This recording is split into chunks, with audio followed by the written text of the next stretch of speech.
Olá, sexto ano, good morning, como vocês estão? Espero que bem. É sexta-feira, galera. E por isso mesmo, eu vim nessa manhã para dar continuidade então às nossas aulas online, que seguem as nossas aulas presenciais. Hoje vocês teriam 2 aulas de geografia, uma aula de redação, uma aula de história e uma aula de OPE. E nesse vídeo, dando sequência a essas aulas, nessa mesma ordem, vocês assistirão a primeira aula de Geografia com o Mr. Tiago, a segunda aula de Redação com a Miss Cristiane, a terceira aula de História com a Miss Aires e a última aula de OPE também com a Miss Aires. Espero que todos tenham uma ótima aula, que estejam se dedicando ao máximo a essas às atividades que são propostas e fiquem atentos, pessoal, às nossas redes sociais, a mais informações sobre a semana que vem. No mais, desejo a todos uma boa aula e um ótimo final de semana. Fiquem com Deus!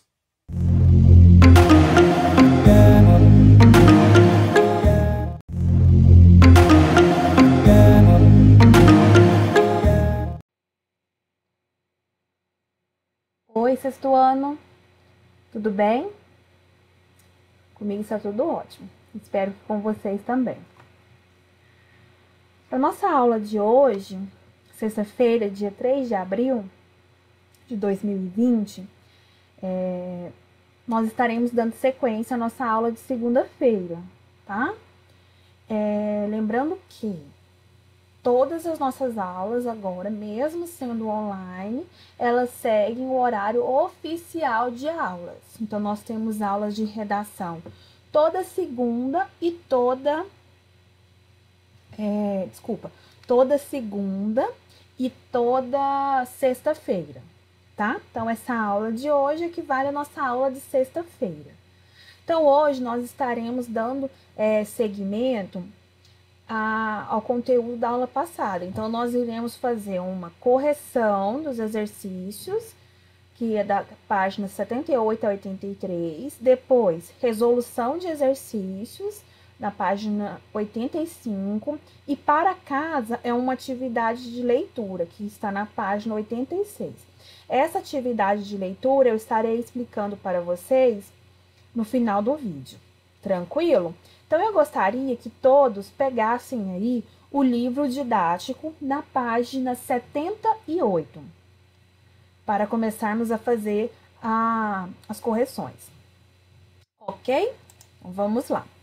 Então, aqui, sei, né, redação, e aqui nós temos a correção, né, que está sendo feita hoje, dia 3 de abril. Essa atividade eu passei para vocês na segunda-feira, tá? Meninos, então aqui nós temos aqui o trecho, né, do conto Rei Sapo. E aí eu pedi para que vocês estivessem lendo em voz alta. Então, vamos aqui fazer a correção. Nesse trecho, as falas dos personagens são empregadas pelo narrador ou os personagens aparecem dialogando? Os personagens o quê, meninos? Eles aparecem dialogando, ou seja, eles aparecem conversando. Número 2. Que personagens aparecem no texto dialogando nessa parte da história? O sapo e a princesa. Número 3. Quem revela para o leitor... Desculpa, minha garganta. Quem revela para o leitor que a voz ouvida pela princesa era de um sapo? É a princesa, o próprio sapo ou o narrador? O narrador, então é a voz dele. Número 4. Sublinhe no trecho palavras e expressões que indicam a voz do narrador e anunciam a voz dos personagens. Então, aqui eu tenho que identificar, eu tenho que procurar aqui expressões, o quê? Que identifiquem que aparece o quê? A voz do narrador. Então, vamos aqui. Então, aqui nós temos, primeiro trecho aqui, ela, depois, e viu, em seguida, disse ela, depois, respondeu o sapo, e por fim, disse elas. São as expressões que vocês estarão sublinhando aí no livro de vocês. Continuando. Número 5. Assinale o sinal de pontuação empregado para indicar a fala dos personagens. Então, todas as vezes que tem uma fala de um personagem, qual sinal aparece? O travessão. Aqui seguindo, nós temos um diálogo aqui que faz parte do conto Branca de Neve e os Sete Anões. Eu pedi para que vocês estivessem fazendo leitura dinâmica aí na casa de vocês. E aqui nós vamos dando sequência para as correções aí da página 79. Então, nós temos aí, nesse texto, que sinal de pontuação é empregado para indicar a fala dos personagens. Assinale. Meninos, o que acontece? Volto a falar com vocês novamente. Vocês precisam o quê? Prestar atenção no quê? Nos enunciados. Porque eu sempre venho falando isso com vocês, por quê? Porque essa questão de interpretação de enunciados, ela não vale só para literatura, só para redação, só para gramática, ela vale para todas as outras matérias. Porque todas as matérias, tudo que vocês irão estudar durante aí a vida de vocês, vocês estarão em contato com interpretações. Então, até em matemática, em matemática eu não quero estudar português, eu quero estudar só coisas relacionadas à matemática. Tudo bem, só que para você entender o que está sendo dito naquele problema, naquela atividade, você precisa interpretar. Por isso é tão importante ler e entender. Não adianta só você ler e você não entender, ler por ler. O que acontece? Você acaba fazendo o quê? Um exercício de forma incorreta, às vezes a resposta vai ficar fora de lógica, tá? Então, fiquem atentos a isso, a enunciados. Eu sempre estou falando com vocês sobre isso, porque é muito importante esse tipo de consideração. Ainda mais agora nesse momento em que vocês estão fazendo os exercícios em casa, isso é de grande relevância estar fazendo esse comentário, tá?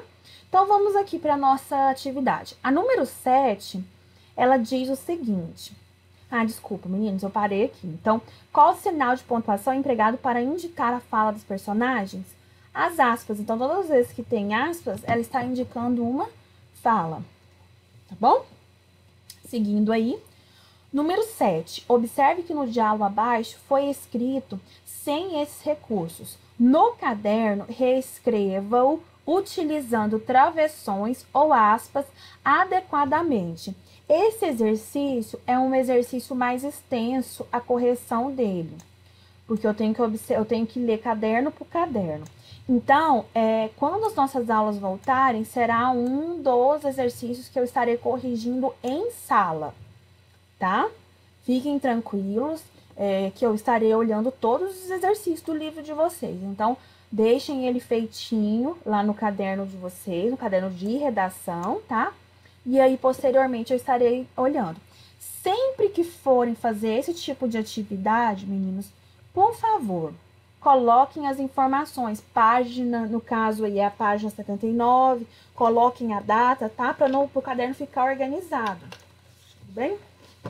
Seguindo aí, vamos lá para o número 8. Observe a tirinha a seguir e responda. Responda as questões. Essa tirinha eu li com vocês na aula passada, então eu vou ler só o enunciado, tá?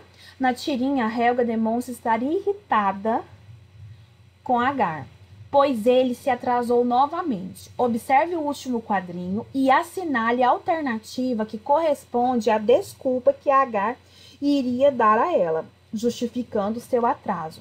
Então, qual dessas aí? Ele estava vivendo aventuras mágicas no universo dos contos de fada. Mas como que consegue identificar isso? Olha só, olha o último quadrinho. Nós temos aqui uma carruagem em formato de abóbora, nós temos aqui uma bruxa. São elementos que fazem referência a esse universo aqui, ó, dos contos de fadas. Letra B. Vimos que as falas dos personagens podem ser indicadas pelo emprego das aspas ou do travessão nos diálogos das narrativas. Observe a tirinha e identifique o recurso empregado para indicar a maioria das falas dos personagens. Então, qual que é esse recurso? São os balões. Olha aqui, cada balão aqui está identificando uma fala. Opa. Letra C. Reescreva os diálogos da tirinha empregando travessões ou aspas para indicar a fala dos personagens. Então, aqui nós temos possíveis respostas. Às vezes, a que você colocou aí está correta. Então, você analisa aí se a sua, né, está de acordo com o que vai ser dito aqui. Então, você está atrasado de novo? Reclamou Helga. Não pude fazer nada, explicou Agar. Tá legal. Qual é a desculpa essa noite? Perguntou Helga. Você não vai acreditar, mas, disse Agar. Então, aqui, o que nós temos aqui? Nós temos possíveis respostas. Então, vocês observem as de vocês e veem, né, se estão de acordo com o que foi lido aqui, né, e o que está aí na telinha de vocês, tá? Vamos seguindo. Aqui, eu tinha essa atividade aqui que eu pedi para vocês lerem. Aqui é o conto parodiado que ficou para casa. Vamos aqui, meninos, dando sequência aqui às nossas correções. Número 1. Pensando no enredo do conto de fadas Chapeuzinho Vermelho, responda as questões. A. Sublinhe no texto o trecho em que a personagem principal é apresentada. Então, vamos aqui, meninos, procurar aqui onde que ela é apresentada, ou seja, onde que faz referência a ela. Então, é o primeiro parágrafo. No primeiro parágrafo, ele traz elementos em que apresenta-se a personagem Chapeuzinho Vermelho. Uma garota, vou ler com vocês. Uma bela garotinha morava em uma aldeia perto de uma floresta com sua mãe. Todos gostavam muito da menina, inclusive sua avó, que estava doentada e morava do outro lado da floresta. Um dia, a bondosa velhinha presenteou a neta com um capuz vermelho, que descia como capa pelas costas. De tanto usá-lo, a menina ganhou o apelido de Chapeuzinho Vermelho. Então, aqui apresenta, né, tem as informações que você conclui que é Chapeuzinho Vermelho. E aqui no final do parágrafo tem o nome dela. Então, você vai sublinhar todo o primeiro parágrafo. Esta é a resposta. Seguindo, vamos aqui. Na letra B, qual é o momento em que se inicia a complicação da narrativa? Ou seja, quando a situação iniciada é quebrada. No momento em que a Chapeuzinho Vermelho conversa com o lobo pela primeira vez. Então, aí aparece aí uma situação que é o quê? Iniciada. Ela foi iniciada e foi quebrada, ou seja, vai acontecer algo mais. Então, por isso que é chamado de complicação. Número 2. Preencha o quadro a seguir com as características físicas e psicológicas dos personagens apresentados. Então, aqui nós temos a Chapeuzinho Vermelho e o lobo. Características físicas. Ela é o quê? Bela. Características psicológicas. Obediente, alegre, simpática, tranquila e ingênua. Lobo. Braços peludos, pernas compridas, orelhas enormes, olhos grandes e dentes afiados. E as características psicológicas do lobo são quais? Esperto e mentiroso. Número 3. Os contos de fada costumam apresentar a expressão era uma vez no início da história. O que essa expressão revela em relação ao tempo em que ocorreu a história? Identifica o quê? Eu até falei com vocês na última aula, que essa expressão é indeterminada, não se sabe o tempo que aconteceu. Não tem marcações cronológicas, ou seja, foi em 1800, foi em 1300, nós não sabemos quando isso aconteceu, tá? Letra B. O conto Chapeuzinho Vermelho, no conto Chapeuzinho Vermelho, foi empregada a expressão que exerce uma função semelhante. Encontre-a no texto. Então, essa expressão é a certo dia. Quando você fala certo dia, você também não entende, você não faz ideia de quando aconteceu, tá? Número 4. Na história Chapeuzinho Vermelho, em que lugares os fatos ocorrem? Em uma aldeia, o quê? Próxima à floresta. Na floresta e na casa da vovó, que ficava depois da floresta. Então, vocês podem colocar aí que é numa aldeia próxima à floresta, depois na floresta em si, na casa da vovó. E essa casa da vovó, ela ficava perto da floresta. Então, meio que tudo gira em volta da floresta e da casa da vovó, tá? Número 5, meninos. Eu ia falar assim, vamos ler, mas não tem como, né? Por enquanto, nós ainda estamos falando virtualmente. 5. Os contos de fada apresentam sempre a oposição entre personagens. De um lado, o protagonista, que é o herói ou a heroína, e de outro, o antagonista, o vilão, a vilã. Relacione a seguir quem é o herói ou a heroína e o vilão ou a vilã da história lida. Então, aqui nós temos como vilão o lobo e como herói e heroína a Chapeuzinho Vermelho. Nessa número 6, está pedindo para que vocês marquem as alternativas que são típicas de contos de fadas. E aí é para você, aqui tem alternativas que são de lugares, personagens referentes a contos de fadas. Você vai estar marcando qual dessas características aparece no conto Chapeuzinho Vermelho. Então aqui aparece florestas, aparecem animais falantes e aparece crianças, tá? Peraí.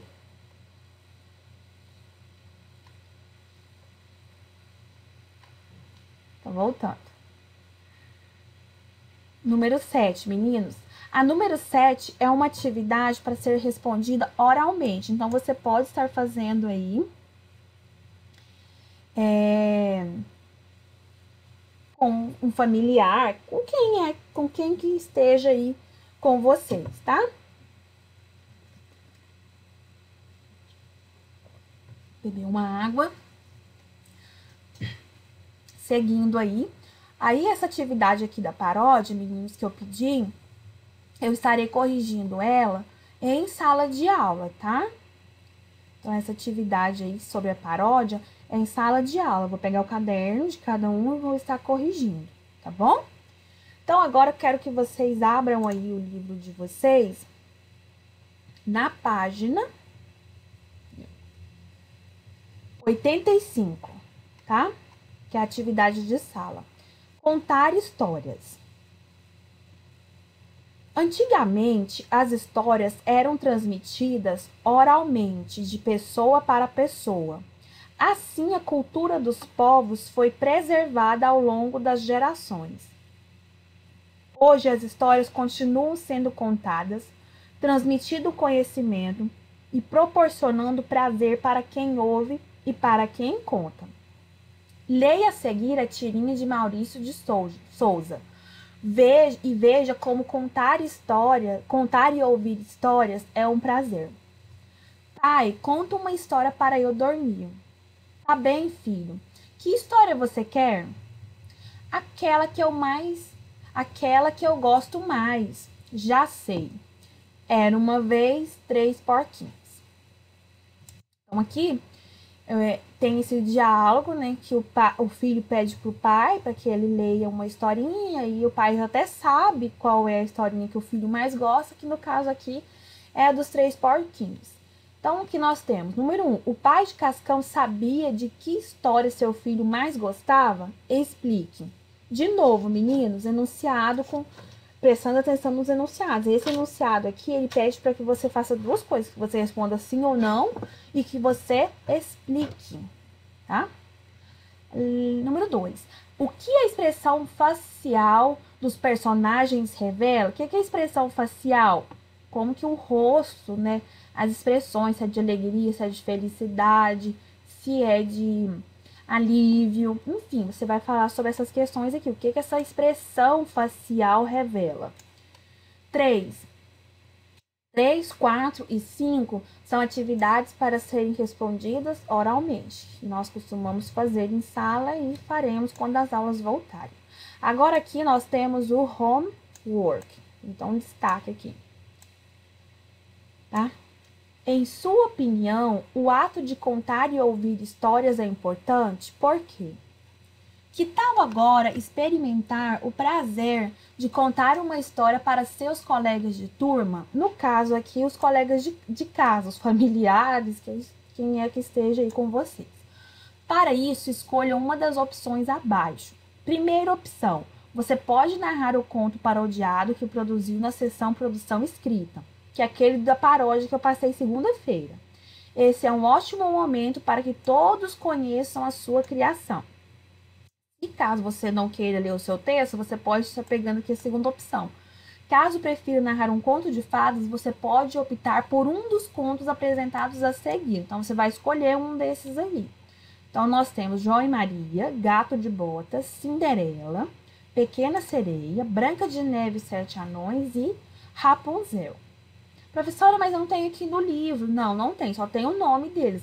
Aí você terá que pesquisar o conto na internet, ou se você tiver algum livro em casa que tenha os contos, você pode estar lendo, tá? Lembrando que é em leitura em voz alta. 3. Opção 3. Se não quiser contar nenhuma dessas histórias, pesquise outra em outros livros, revistas ou em sites. Então, tem essa terceira opção. Então, fica ao seu critério. Depois de decidir o texto que vai ler, siga as orientações a seguir. Leia atentamente o texto de modo que você se familiarize com a história. É importante conhecer muito bem o que vai narrar. Procure entender a narrativa como um todo. Observe a sequência que os fatos acontecem. Reconheça os papéis dos personagens, né, que é protagonista, antagonista, personagens secundários, que nós já falamos, e suas características marcantes. Identifique os momentos principais da narrativa, situação inicial, complicação ou conflito, clímax e desfecho, que nós também já falamos. Então, faça esse tipo de análise para depois você estar lendo aí em voz alta, tá? Então, esse é o exercício que vocês estarão fazendo aí em casa. Podem fazer no final de semana, pode fazer hoje mesmo na sexta, fica a critério de vocês, tá? Meninos, deixar aqui para vocês o meu abraço, o meu carinho, dizer que eu estou com saudades de vocês. Cuidem-se, cuide de quem está próximo de vocês. Logo, logo as nossas aulas presenciais estarão de volta. E um bom final de semana para vocês e até segunda-feira. Um beijo!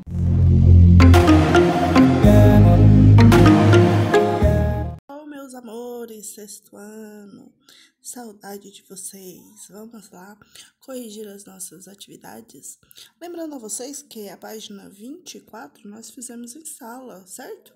Então vamos lá, página 25. Observe a imagem abaixo. Vamos lá, duas imagens, letra A e letra B. Faça uma descrição da imagem A. O que você está vendo na imagem A? É uma pessoa mexendo no computador? Não, não é uma pessoa mexendo no computador. O que você tá vendo aí na imagem A? Descreve ela aí pra mim. E na imagem B, o que você tá vendo? Na imagem B. Descreva também a imagem B, ok? Vamos lá. Letra B. Qual das pinturas representa uma atividade que só começou a ser praticada no Neolítico? O que só começou a ser praticado no Neolítico, galerinha? Pensa aí, o que foi? E então, depois que você pensou, escreve aí o que foi essa atividade que eu falei no vídeo para vocês, certo? Quem não lembra, vai lá no vídeo, assistir de novo. E justifique a sua resposta. Então, no finalzinho do vídeo, eu falei para vocês o que aconteceu aí no Neolítico, certo? Qual foi essa transformação? Então, vamos lá. Número 7. Ainda na página 25, a número 7. Pede aí para você observar o mapa. que tenha regiões de origem de plantas e animais domesticados, certo? Vamos lá. A gente tem aí as plantas e os animais. Letra A. Cite 2 animais de origem americana e 2 de origem asiática. Então, primeiro, vocês vão lá na América, tá escrito aí, ó, América do Norte e América Central. Vão escolher 2 animais da América. Segundo, na mesma letra A tem 2 perguntas, né? 2 animais de origem asiática. Vamos lá na Ásia. Onde que tá a Ásia? Procura a Ásia aí. Achou a Ásia? Depois que você achar a Ásia, você vai me dizer 2 animais de origem asiática. Tá escrito assim, ó, Ásia Central. Procura aí que vocês vão achar. Bora lá. Letra B. Faça uma ficha em seu caderno com o nome das plantas que já eram cultivadas no período neolítico, separando-as por continentes: a América, Europa, África e Ásia. Então, você vai pegar no seu caderno, escrever lá, América. Quais plantas tinham na América? Tem aí, ó. Vou falar só uma delas aí, a abóbora e o girassol. Tá escrito na América do Norte. Vocês vão listar todas as plantas da América. Depois, todas as plantas da Europa, todas as plantas da África e todas as plantas da Ásia, ok? Letra C. A sua família costuma utilizar algumas dessas plantas no dia a dia? Dessas plantas que vocês listaram. Sua família, ela usa alguma dessas plantas? Quais plantas? Vocês vão escrever aí pra gente.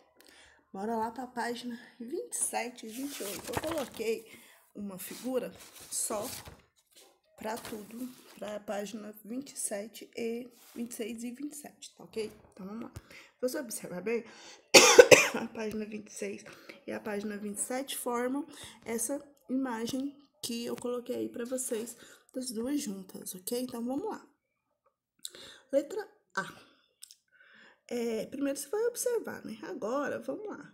Relacione cada um dos elementos destacados na imagem com uma das definições a seguir. Vamos lá.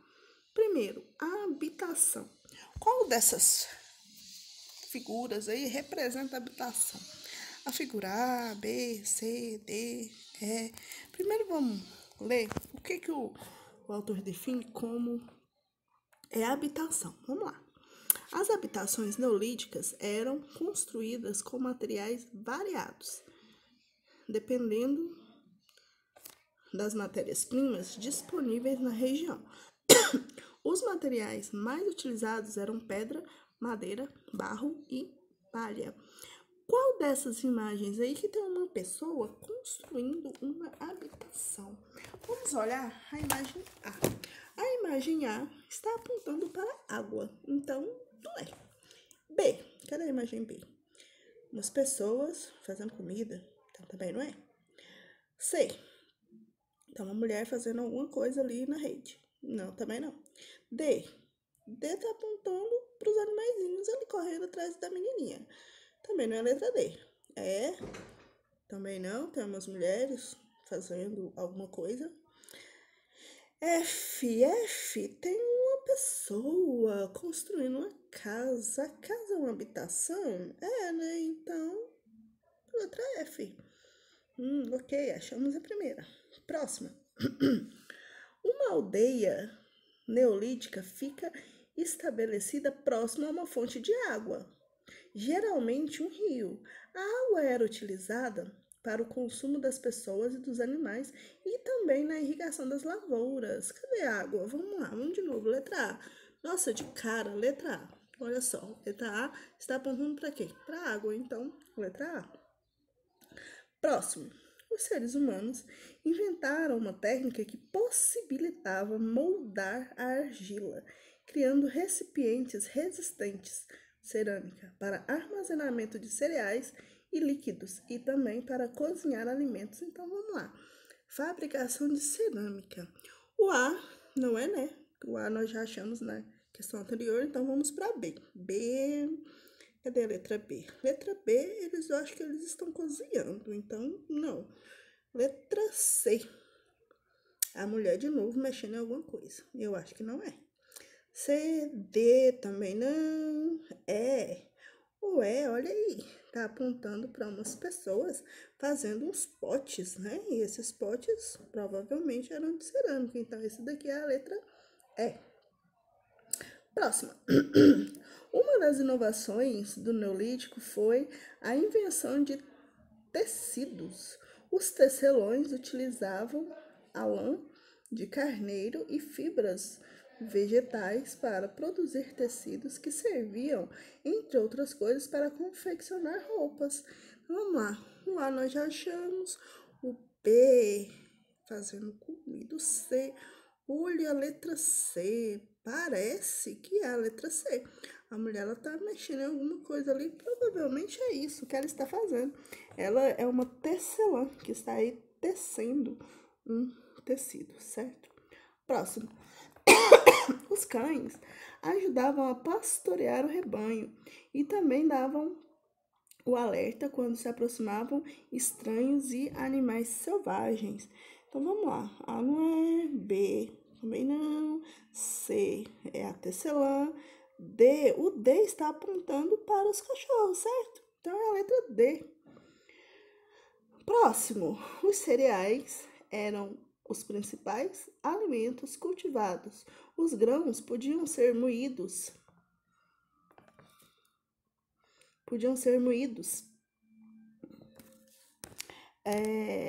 em pilões de pedra e com a farinha eram produzidos diversos tipos de alimentos. Então vamos lá, a letra A não é a letra B. Letra B parece que é isso mesmo que eles estão fazendo, né? Arrumando aí os cereais para produzir alimento. Então, letra B. Próximo. No período neolítico, começaram a ser produzidos os primeiros instrumentos de metal. O cobre foi o primeiro metal a ser trabalhado. A metalurgia tornou possível a produção de armas e ferramentas mais resistentes. Vamos lá. Aqui sobrou, né, gente? Letra G. Tá vendo aí? 2 homens segurando um líquido. E esse líquido tá colocando numa forma. Provavelmente eles estão fabricando algum tipo aí de ferramentas, ok? Então, letra B. Escreva um pequeno texto descrevendo os outros elementos das imagens que não foram destacados na questão acima. Ou seja, tá vendo aí que tem vários elementos nessa figura aí? A gente tem aqui, bem aqui embaixo, olha, tem um local que tem uns animais, tem até uma mãe alimentando os seus animaizinhos, os seus filhotinhos, vocês podem escrever sobre ela. Tem a caça tá sendo feita também, aonde que tá a caça aí? Vocês podem colocar. Tem umas pessoas em cima do morro, fazendo o que será? Podem falar sobre elas. Lá em cima, lá do outro lado, tem um cara com umas ovelhas também, que a gente não foi falado, não foi mencionado. Então, assim, existem vários elementos dentro dessa imagem que não foram destacados. Vocês vão escolher algumas dessas imagens e falar sobre elas, tá ok? Então é isso. Qualquer dúvida pode perguntar, tá ok? Estamos aí. Espero que vocês tenham acertado tudinho. Até a próxima, galerinha, e beijinhos.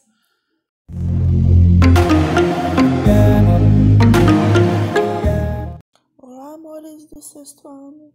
Hoje na sala de OPE, nós vamos falar sobre inteligência emocional.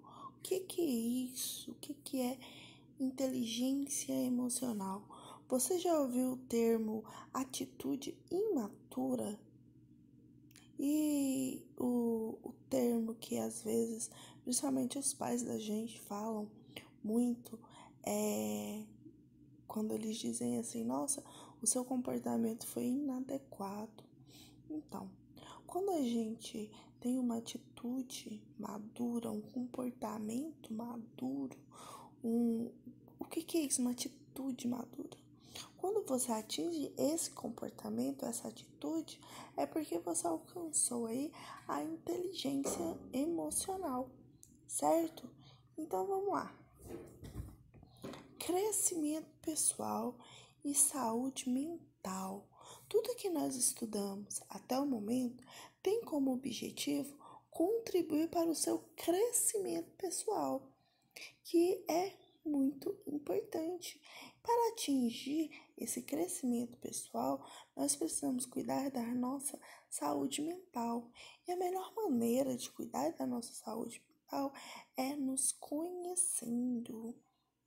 E o que é se conhecer? É o autoconhecimento. O autoconhecimento é essa prática de quando você sabe muita coisa, quase tudo sobre você mesmo. O autoconhecimento é uma prática, a prática de se conhecer, ela faz com que você tenha mais controle sobre as suas emoções, sejam essas emoções boas ou ruins. Quando você tem controle sobre as suas emoções, a gente diz que você é uma pessoa inteligente emocionalmente, uma pessoa madura emocionalmente. Sabe algumas situações onde você poderia entrar em desespero e começar a chorar e ficar muito chateado? Quando você tem essa atitude madura, quando você atinge essa inteligência emocional, você não vai chorar por qualquer coisa. Você não vai dar birra por qualquer coisa, não. Você vai dialogar e tentar resolver o seu problema.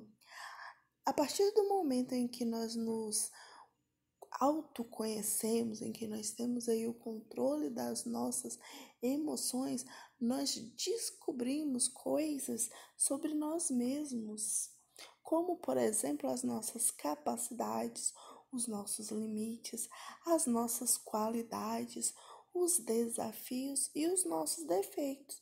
Conhecendo os nossos defeitos, nós vamos fazer o possível para melhorá-los. Então, o autoconhecimento ele é importante para que você se autoavalie e para que você melhore nos aspectos que você deve melhorar, certo? Então, vamos lá. Uma coisa que eu gostaria muito que vocês prestassem atenção nessa frasezinha aí, que é importantíssima.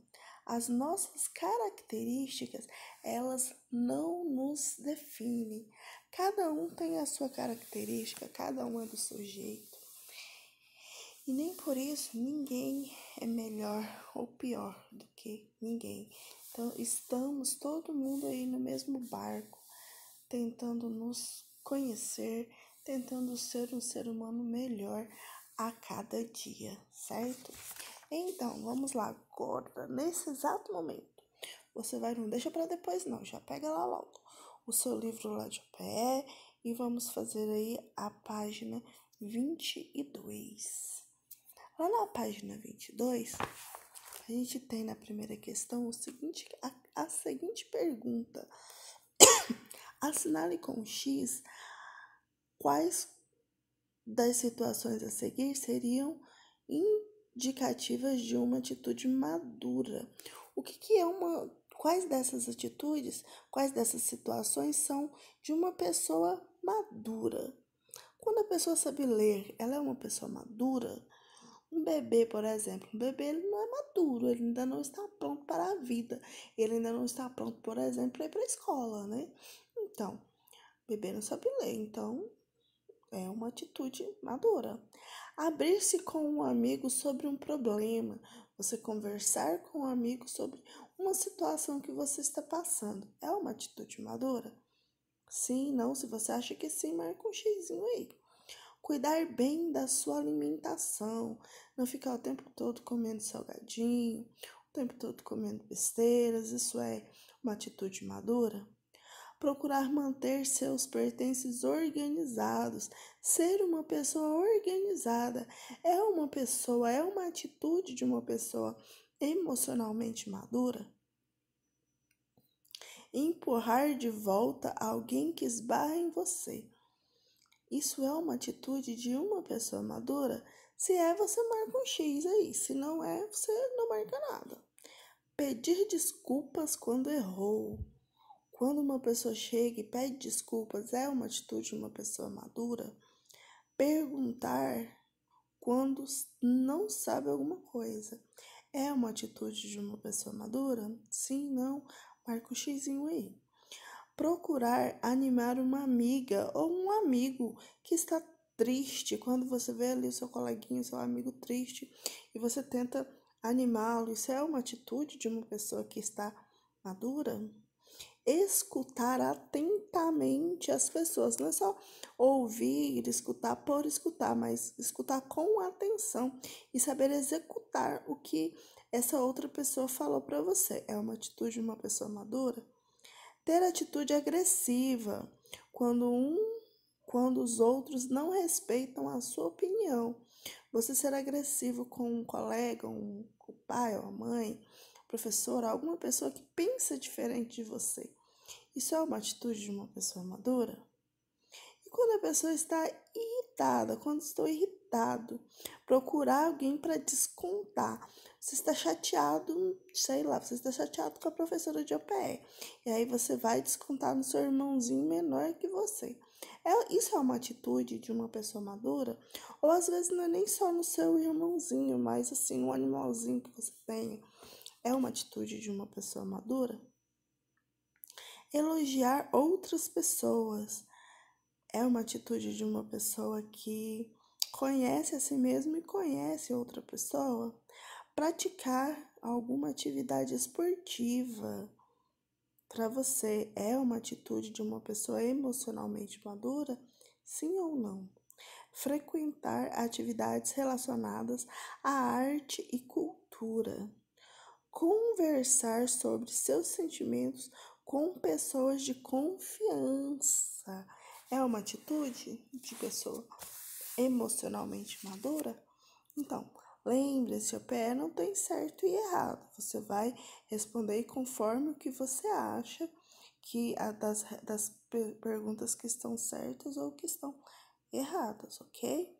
A número 2 nós iremos fazer quando a gente voltar, porque no número 2 a gente vai fazer um cartaz, tá? Então, quando a gente voltar, nós vamos revisar aí o conteúdo e nós vamos fazer a número 2. Um cartazinho aí que nós vamos fazer em sala mesmo, em grupos, tá ok? Vamos lá para a página 23. Na página 23, nós temos aí a questão número 3. Você sabe identificar as suas emoções? Observe as fotos e escreva o sentimento que cada uma delas desperta em você. Olha, gente, nessa daqui não é para você descrever o que está acontecendo, é sobre você. Quando você olha para a figura desse menino aí deitado no sofá, o que você acha que ele o que desperta em você? É você. O que você acha que é isso para você? Quando você vê esses dois brincando aí na água, o que é isso para você? Que sentimento isso daí te desperta? E quando você vê essa bola furada, que sentimento que desperta em você? Essa última figurinha aí é um cachorro e eu acho que ele tá bravo, eu acho que ele tá querendo morder. Quando você vê um cachorro bravo assim, olhando para você, querendo te morder, que sentimento que isso traz? Você vai escrever aí o sentimento que traz para você, tá bom? É você, é uma resposta pessoal. Número 4. Você sabe identificar as emoções das outras pessoas? Vamos lá então. Observe as imagens a seguir e relacione as emoções correspondentes. Olha, esse primeiro menininho tá com uma mãozinha no pescoço. O que será que ele tá sentindo? Você acha que é felicidade, tristeza, raiva, dor, surpresa, medo? Você vai ligar esse menininho na emoção que você acha que ele está sentindo. Se você não sabe, pula para a próxima, porque assim, cada figura está relacionada a uma emoção diferente, tá bom? Então, assim, não tem duas figuras com a mesma emoção. Cada figura é uma emoção diferente. Essa menininha, o que que ela tá sentindo? O que que você acha? Essa outra menina aí, o que que será que ela tá sentindo? Tem a próxima, ela tá bem feliz, né? Tá sorrindo. A outra, ela já tá com uma cara assim de brava, não sei. Parece, talvez. E o outro tá meio assim, parece que tá meio tristinho, né? Não sei. Você, o que que você acha? Marque aí as suas alternativas, ligue cada um na sua emoção, tá ok? E é isso aí, galera. Até a próxima. Lembre-se sempre que você é especial do seu jeito e deve respeitar a forma como você é. Nunca tente mudar por causa dos outros. Mude as suas atitudes se você não está feliz com elas, tá ok? E assim, vamos nos respeitar e respeitar também as pessoas que estão à nossa volta, tá ok? Um beijinho para vocês e até a próxima aula.